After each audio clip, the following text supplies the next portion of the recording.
أهلا وسهلا. نبذة صغيرة عن المعرض الجديد في متحف الحربي في أكسفورد وودستوك.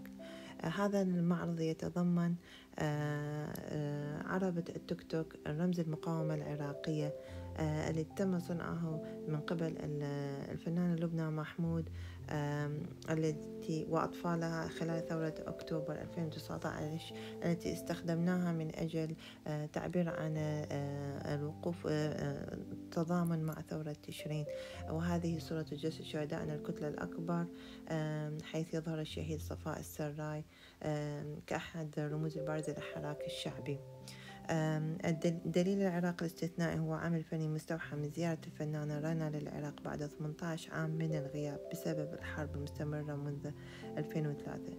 يعتمد العمل على فن الكولاج ويستخدم خريطة العراق كعنصر رئيسي مع تسليط الضوء على أحداث مثل ثورة أكتوبر تشرين. يتضمن عمل رموزا مثل شعار بشير شو وعين الموصل، بالإضافة إلى شعار مشروع المرأة العراقي للفن والحرب.